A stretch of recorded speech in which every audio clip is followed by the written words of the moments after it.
Barroso. ¿Cómo está?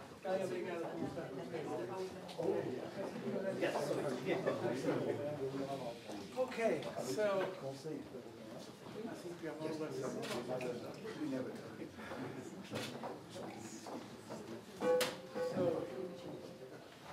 Front of the flag. Okay, let's see. Thank you. Probably have a seat. Can I have a seat, please? Parece que no recuerda usted. No se recuerda, you remember. New York. Yes, yes.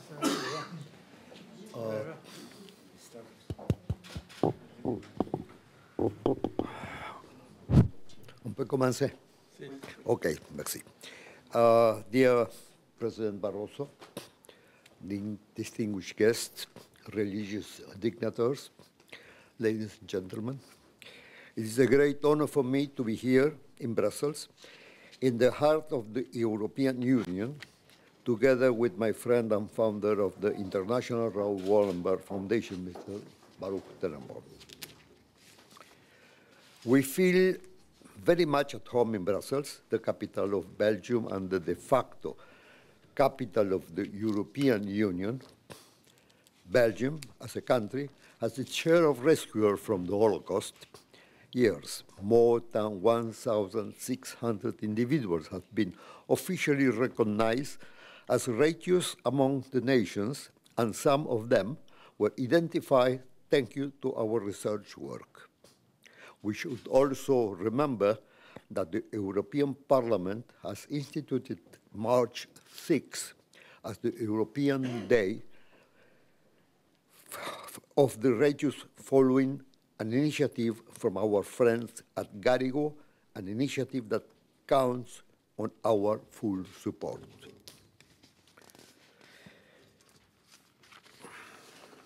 We have called upon the countries in the American continent and asked that they too proclaim March 6 as the day of the righteous rescuer.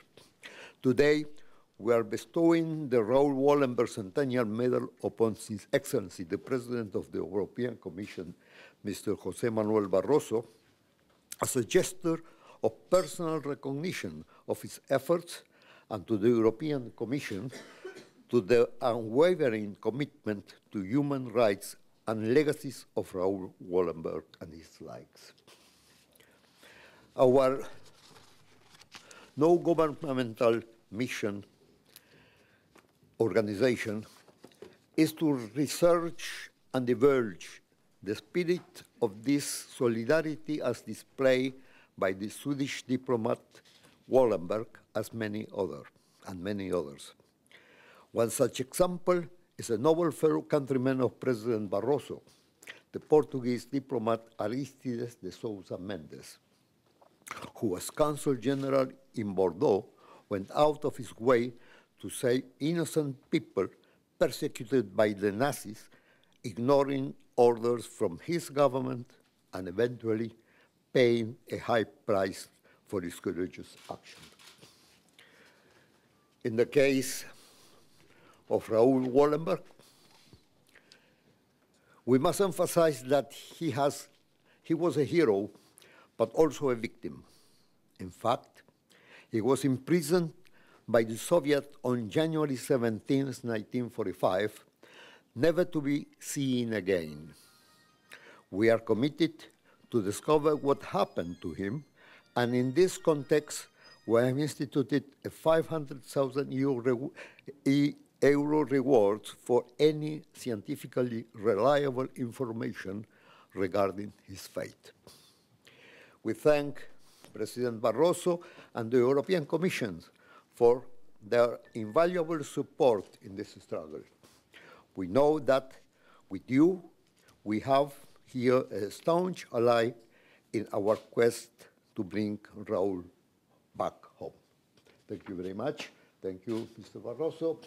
And we have here the medal, the Centennial Medal.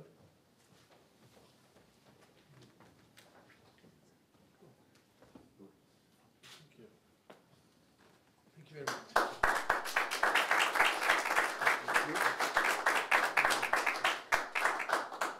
also here a print from, let me say, here the same hands that got Adolf Eichmann painted Raoul Wallenberg.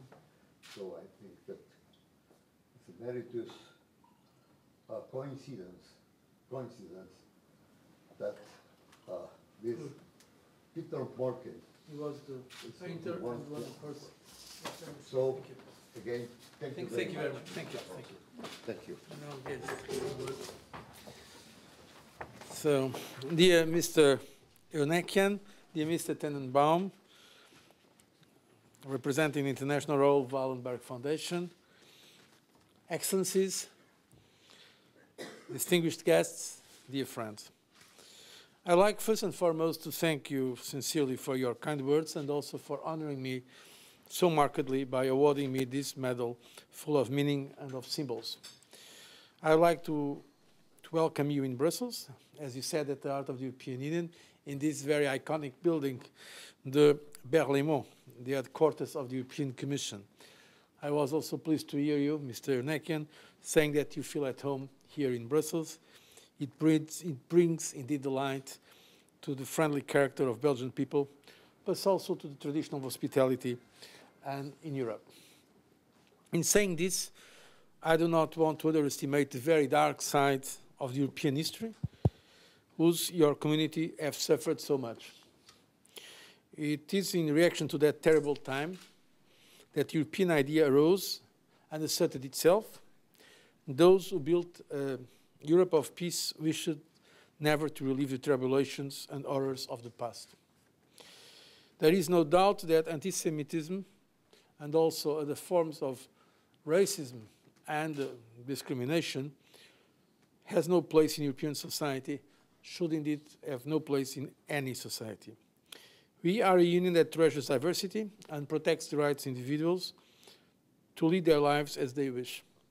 As the President of the European Commission, I want to express you my cogent commitment to constantly and vigorously oppose the forces of anti-Semitism and any other forces that are against minorities or they do not respect the values of human dignity. This I will never tolerate, and I intend to battle unremittingly against those who feel that the future of Europe should be a place of less hope, less tolerance, or less freedom. Hopefully, in the history of the Shoah, the absolute desperation that overcame so many families went hand in hand with admirable needs of men and women whose courage and altruism saved many other lives. As a Portuguese citizen, as the former Prime Minister and Minister of Foreign Affairs of Portugal, I am particularly delighted that my compatriot that we have quoted, Aristides de Sousa Mendes, was one of those men, one of the righteous among the nations. His heroism and selflessness have made him a true legend of modern history.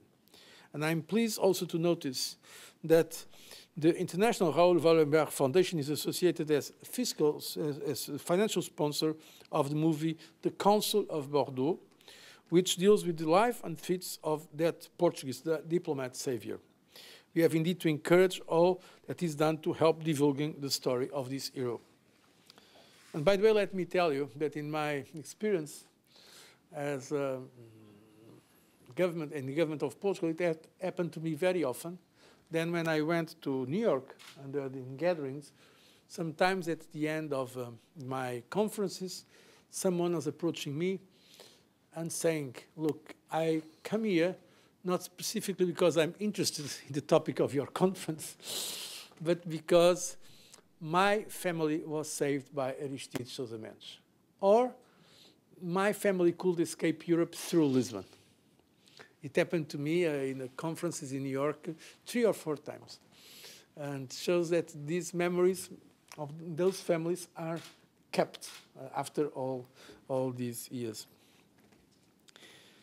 It is always a source of pride and inspiration for me. And I think it is important that these cases are better known. Because one thing is, of course, to read the history, read the figures, read the big categories of history. Another is to know history by the deeds of concrete men and women. And it illustrates in a much more dramatic way what happened. That's why we have here also today the memory of Raoul Wallenberg alive. I would like to thank you for keeping the memory and the acts of such a person, a great Swedish diplomat, a truly hero alive. These are the kind of examples we need also for our daily life. One of the main lessons of our recent history is indeed not to forget the courage and hope which is inspired by those people that have also commitment to humanity, and that in Europe were also fighting for peace. That was one of the reasons why the European Union received the Nobel Peace Prize in 2012. If I may say so, personally, it was one of the great moments of my life when, representing the European Union, I had the honor to be in Oslo to receive for the European Union that Nobel Prize, and precisely recognizing that Europe and the European Union is one of the greatest constructions to keep peace. And that's one of the reasons why, seeing alive those values, that's why I cannot be pessimistic about the future, and I continue to believe deeply in Europe. I thank you very much.